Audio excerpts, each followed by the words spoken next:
نحمدہ ونصلی علی رسولہ الامین المکین الحنین الکریم الرؤوف الرحیم اما بعد فاعوذ باللہ من الشیطان الرجیم بسم اللہ الرحمن الرحیم۔ واجب الاحترام ساتھیو، اللہ تعالیٰ کا بے پناہ لطف و کرم اور اس کا احسان عظیم ہے کہ جس کی توفیق سے ہم اس کے ذکر کے لیے اس کے گھر میں جمع ہیں۔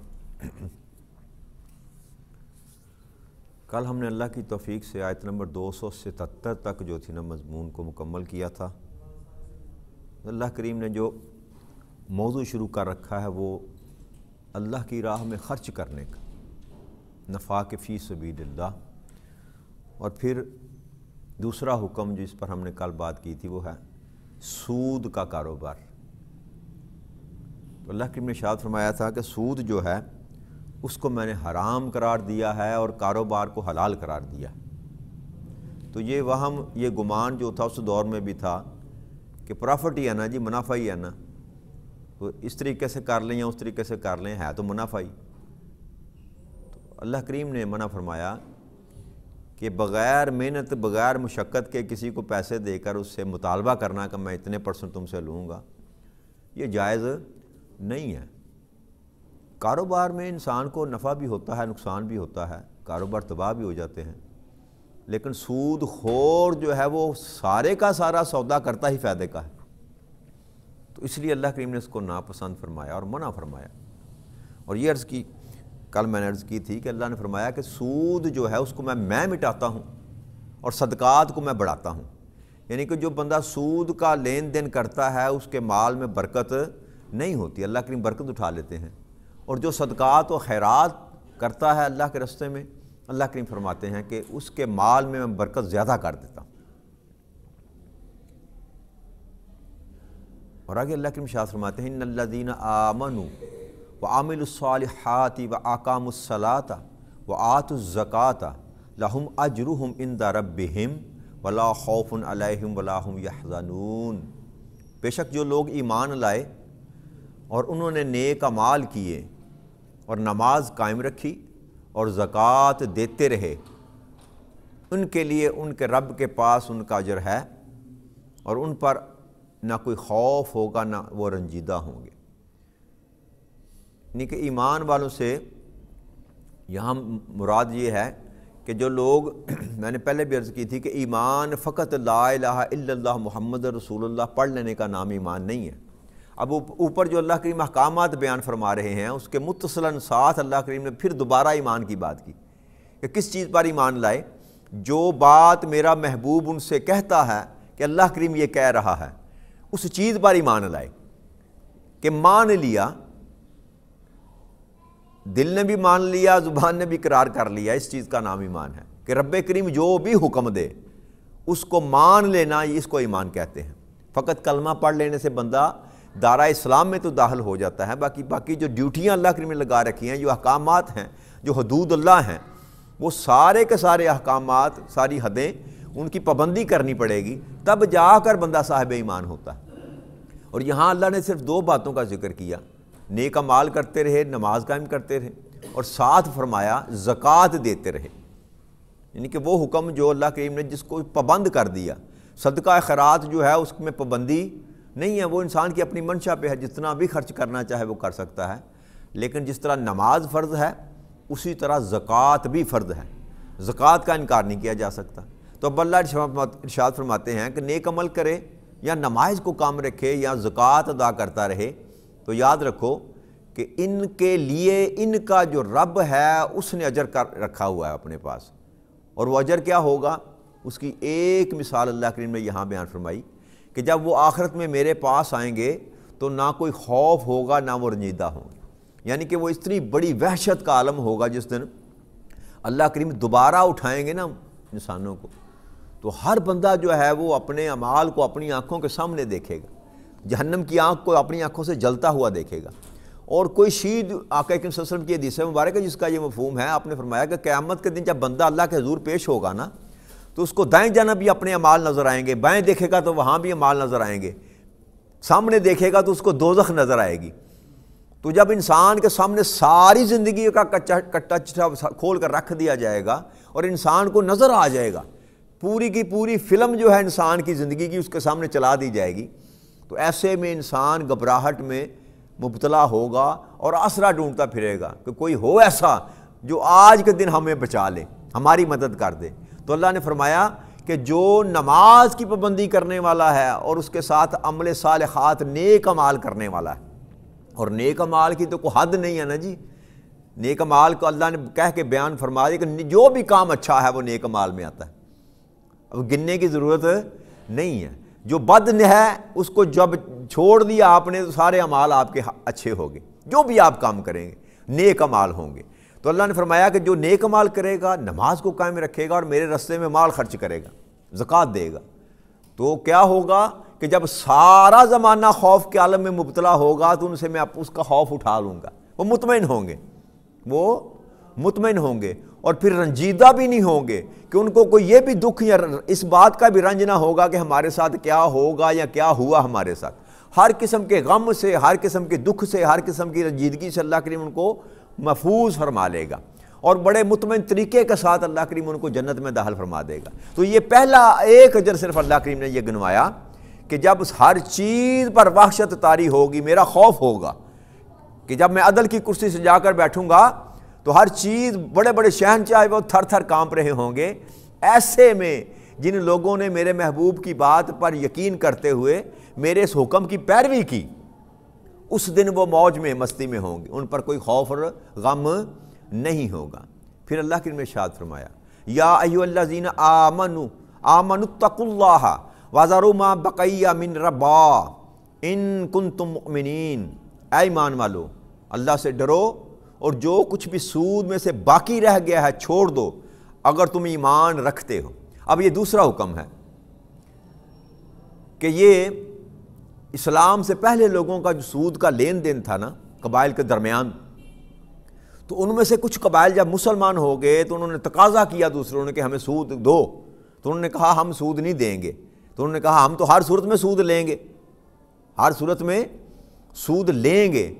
تو جب یہ معاملہ نبی اکرم صلی اللہ علیہ وسلم کے پاس گیا کہ آقا کریم صلی اللہ علیہ وسلم آپ فرمائیں ہمارے لیے کیا حکم ہے، ہم نے پیسے لے رکھے تھے اب وہ ہم سے سود کا تقاضا کرتے ہیں، تو اس صنف میں اللہ کریم نے یہ حکم دیا مسلمانوں کو کہ ایمان والو اللہ سے ڈرو، جو کچھ بھی تم سود میں تمہارا باقی رہ گیا ہے اس کو چھوڑ دو اگر تم صدق دل سے ایمان رکھنے والے ہو۔ تو جب یہ آیت کریمہ آقا کریم صلی اللہ علیہ وسلم کی زبان اقدس سے سنی تو ساروں نے اپنا جو سود تھا اس کو چھوڑ دیا، ختم کر دیا، اس معاملے کو وہیں پر ختم کر دیا۔ اور پھر اللہ کریم ارشاد فرماتے ہیں فَإِن لَمْ تَفْعَلُوا فَأَذَنُوا بِحَرْبٍ مِّنَ اللَّهِ وَرَسُولِهِ، اور پھر اگر تم ایسا نہ کیا تم نے ایسا تو اللہ کی طرف سے اعلان جنگ پر خبردار ہو جاؤ۔ اب یہاں پر اللہ کریم نے اعلان جنگ کا حکم دے دیا کہ اب جو اس بات سے باز نہ آیا نا، اس بات سے باز نہ آیا وہ سمجھ لے کہ اب اس کی میرے ساتھ جنگ ہے، کھلی جنگ ہے۔ وَإِن تُبْتُمْ فَلَكُمْ رُءُوسُ أَمْوَالِكُمْ لَا تَظْلِمُونَ وَلَا تُظْلَمُونَ، اور اگر تم توبہ کر لو تو تمہارے لیے تمہارے اصل مال ہی جائز ہیں، اس صورت میں کہ تم نہ ظلم کرو اور نہ تم پر ظلم کیا جائے، یعنی کہ جو اصل تم نے دیا اگر تم سود لینے سے باز رہو توبہ کر لو تو جو اصل تو نے دے رکھا ہے کسی کو وہ تجھ پر لینا جائز ہے، وہ تجھ پر لینا، پر اصل کا تقاضا کرو۔ تو اس لیے ہے کہ نہ تم پر ظلم ہو کہ وہ جو تو نے دیا تیرا مال تھا کہ وہ بھی چھوڑ دیا جائے، تجھے کہا جائے، اللہ کریم نے یہ نہیں کہا کہ وہ بھی چھوڑ دے، نہ فرمایا کہ یہ جو اصل ہے وہ تو اس سے واپس لے لے، تقاضا کر، لیکن یہ ہے کہ اس کے اوپر جو سود ہے اس کو بھول جا اور میری بارگاہ میں توبہ کر، اس سے معافی مانگ، تو اصل تیرے لیے جائز ہے، نہ میں تجھ پر ظلم کروں گا نہ کسی اور پر ظلم کیا جائے، کہ اللہ کہتا ہے نہ میں یہ چاہتا ہوں کہ تیرے دینے والے پر ظلم کیا جائے اور نہ یہ چاہتا ہوں کہ کوئی لینے والے پر ظلم کیا جائے۔ پھر اللہ کریم نے ارشاد فرمایا وَإِن كَانَ ذُو عُسْرَةٍ فَنَظَرَةٌ إِلَىٰ مَيْسَرَةٍ وَأَن تَصَدَّقُوا خیر لکم ان کنتم تعلمون، کہ اگر قرض دار تنگ دستی میں ہو تو خوشحالی تک اسے مہلت دے جانی چاہیے۔ اب یہ ایک اور حکم ہے کہ کسی نے کسی سے قرض لیا اور وعدہ کیا کہ میں یار مجھے مشکل ہے تو مجھے مدد کرو، میں فلاں تاریخ کو فلاں مہینے بعد 2 مہینے بعد 3 مہینے بعد تمہیں لوٹا دوں گا، اور کسی امر کی وجہ سے کسی مجبوری کی وجہ سے وہ اپنا وعدہ پورا نہ کر سکا، تو اللہ یہ حکم دے رہا ہے کہ جب تو نے کسی کو قرض دیا تو اب اس پر زور زبردستی نہ کر، تنگ نہ کر اس کو۔ بھئی اس کے پاس اگر ہوتا تو وہ تجھ کو لوٹا دیتا، اگر وہ نہیں دے رہا تو اس کا مطلب ہے کہ اس کے پاس ابھی سہولت نہیں ہے، تو ایسے بندے کو خوشحالی تک مہلت دی جانی چاہیے۔ اللہ کریم فرماتے ہیں کہ اس کو مہلت دے دے اور مہلت دے دے، تاکہ جب اس کے پاس آئیں تو وہ تیرے پیسے تجھے لوٹا دے، تمہارا قرض تجھ کو معاف کر دینا تمہارے لیے بہتر ہے اگر تمہیں معلوم ہو۔ تو اللہ نے فرمایا کہ جو قرض ہے نا کسی پر، اس کو معاف کر دینا جو ہے وہ سب سے بہتر عمل ہے۔ یعنی کہ پہلا حکم یہ دیا کہ قرض دار کو سہولت دے دے کہ تیرا مال وہ واپس نہیں کر سکتا تو اس کو ٹائم دے دے اور وقت دے دے اس کے سہولت کے وقت تک، 1 مہینہ 2 مہینہ 4 مہینے 6 مہینے۔ لیکن اگر تو اس سے بڑھ کر اجر لینا چاہتا ہے تو وہ یہ ہے کہ تو اس کو معاف ہی کر دے، اس کو معاف ہی کر دے۔ کیوں؟ یہ اللہ کریم جو غریب آدمی ہے نا، اس کی دل جوئی جو ہے نا، دیکھ اس کے لیے یہ فرما رہے ہیں۔ اب تقسیم تو رب کریم کی اپنی ہے نا، اگر کسی کو اس نے صاحب ثروت پیدا کیا تو وہ بھی اس کی اپنی تقسیم ہے، کسی کو غریب پیدا کیا تو وہ بھی اپنی، اس کی کوئی بندہ اپنی مرضی سے نہ مالدار ہے نہ غریب ہے، یہ ساری کی ساری اس کی اپنی تقسیم ہے۔ اور جو غربت میں ہے وہ بھی پیپر دے رہا ہے، امتحان دے رہا ہے، اور جو صاحب ثروت ہے وہ بھی پیپر دے رہا ہے۔ تو اب اللہ کریم وہ غریب کی دل جوئی کر رہا ہے کہ جو غریب جن کو میں نے پیدا کیا، کہ ان میں سے کسی حال کوئی اس حال میں ہے تو اس سے کسی نے قرضہ لے لیا تو اس کو تنگ نہ کر، اس کو تنگ نہ کر۔ اگر تو نے میرے لیے قرض دیا ہے نا، مجھے راضی کرنے کے لیے دیا ہے، تو پھر میں تو اس بات پر راضی ہوتا ہوں کہ اس کو مہلت دے دے، تیرا بھائی ہے، دوست ہے، اس کو تنگ نہ کر۔ اور دوسرا یہ فرمایا کہ تیرے لیے اس سے بہتر یہ ہے کہ تو اس کو معاف ہی کر دے۔ بھائی تجھے پتہ ہے کہ یہ اس جوگا نہیں ہے، 6 مہینے کے بعد بھی اس کے پاس پیسے نہیں ہوں گے، تو اللہ کے نام پر اس کو معاف کر دے، یہ سب سے بہتر عمل ہے۔ یہاں پر ایک صحابی حضرت عبادہ بن صامت رضی اللہ تعالیٰ عنہ، وہ فرماتے ہیں کہ میرے والد گرامی جو تھے نا، ان کا لین دین تھا کسی کے پاس، تو وہ جو پیسے دیتے تھے وہ لوگوں سے وصول کرنے کے لیے سفر کیا کرتے تھے، لوگوں سے اپنا پیسے لینے کے لیے جایا کرتے تھے۔ تو حضرت ابو الیسر کے ساتھ ان کا غلام بھی تھا، یہ ان کے والد کا نام ہے، تو وہ اپنی وصولی کے لیے نکلے، اپنی وصولی کے نکلیے۔ تو ایک گھر میں گئے، تو جب اس کو پکارا جس سے مال لینا تھا تو وہ چھپ گیا، وہ چھپ گیا۔ دروازہ کھٹکایا، آواز دی، تو اس کا بیٹا جو تھا نا وہ باہر آ گیا۔ تو اس سے پوچھا انہوں نے کہ تیرا والد کہاں ہے؟ ایمان والوں کی بات ہے، ذرا توجہ کریے گا الفاظ پر، کہ تیرا باپ کہاں ہے؟ تو اس بیٹے نے کہا کہ میرا باپ آپ کو دیکھ کر چھپ گیا ہے۔ یہ نہیں کہا میرا باپ، آج ایسے ہم کہتے ہیں کیا ابا جی گھر نہیں ہے، جی ایسا ہی ہوتا ہے نا۔ یہ ایمان کی دیکھیں قوت کتنی ایمان کی ہے۔ بے شک چھپ گیا باپ، بیٹے نے پھر بھی جھوٹ نہیں بولا، صاف کہہ رہا ابو الیسر کو آ کر کے وہ آپ کو دیکھ کر میرا باپ چھپ گیا ہے۔ تو آپ نے کہا بلاؤ اس کو۔ خیر وہ ان کو نکال کر لائے، جب نکال کر لائے تو ان سے کہا کہ تو نے ایسا کیوں کیا؟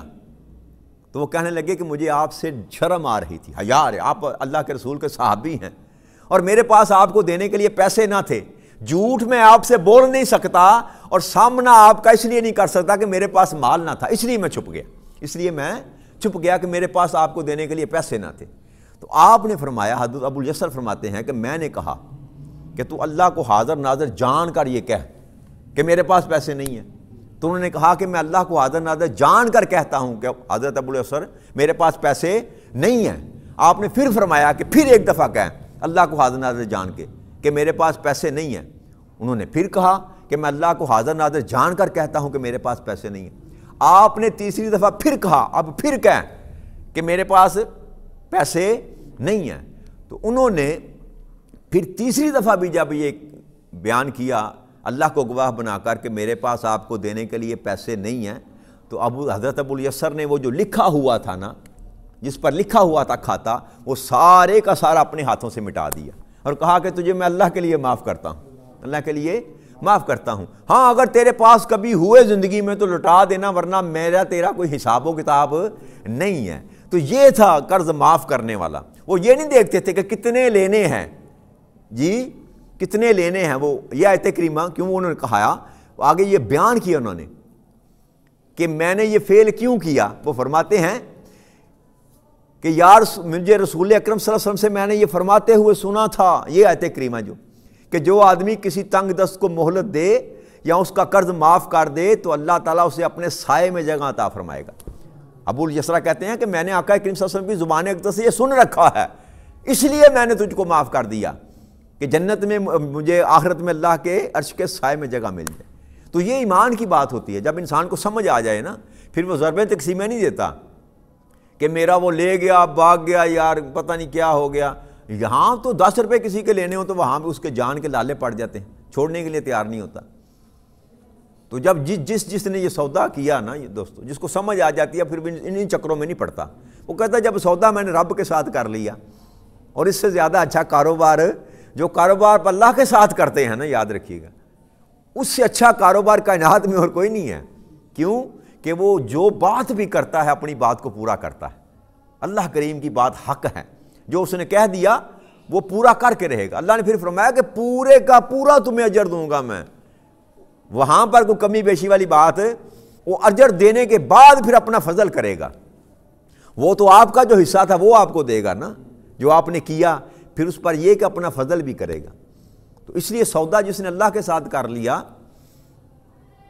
اس کو پھر کسی قسم کی پریشانی نہیں رہتی۔ وَاتَّقُوا يَوْمَ تُرْجَعُونَ فِيهِ إِلَى اللَّهِ ثُمَّ تُوَفَّى كُلُّ نَفْسٍ مَا كَسَبَتْ وَهُمْ لَا يُظْلَمُونَ۔ اور اس دن سے ڈرو جس میں تم اللہ کی طرف سے لٹائے جاؤ گے، یعنی کہ آخرت کے دن، حشر کے دن۔ اللہ کہتا ہے اس دن سے ڈرو جس دن تم میری طرف لٹائے جاؤ گے، پھر ہر شخص جو کچھ عمل اس نے کیا اس کی پوری جزا دی جائے گی اور ان پر ظلم نہیں کیا جائے گا۔ یعنی کہ جو کچھ آپ نے کیا، اچھا کیا یا برا کیا،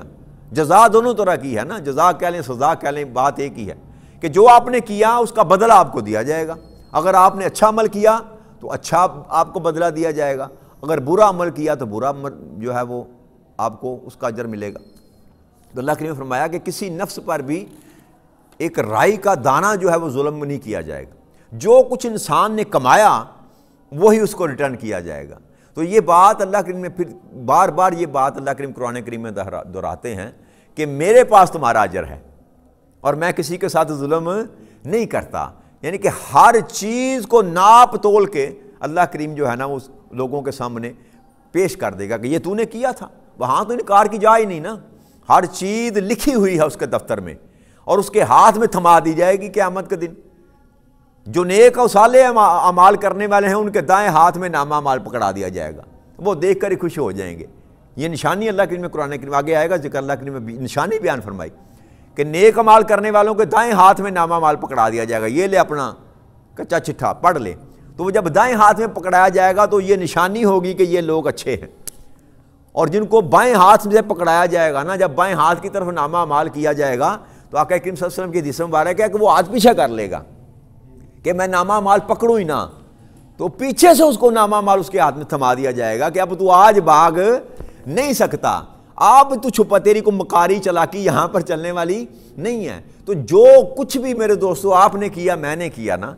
دنیا سے تو چھپ سکتا ہے لیکن اس مالک سے چھپ اللہ کریم کہتا ہے کہ تو عمل بعد میں کرتا ہے، لکھنے والے دفتر پہلے تیرا تیار کر لیتے ہیں، تیرا دفتر اور ہر چیز رقم ہو چکی ہے اور رقم ہو رہی ہے۔ اس دن کوئی ایک رائی کا دانہ بھی نہ اونچ ہوگی نہ نیچ ہوگی۔ کیوں کہ کائنات میں سب سے بڑا عادل ہے جو اس دن عدالت لگا کر بیٹھے گا۔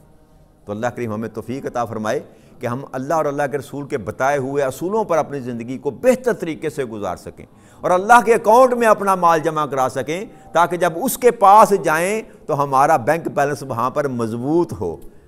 تاکہ اللہ کا فضل اور اللہ کی رحمت ہم پر ہو سکے۔ وما علینا الا البلاغ المبین۔ والسلام علیکم ورحمۃ اللہ وبرکاتہ۔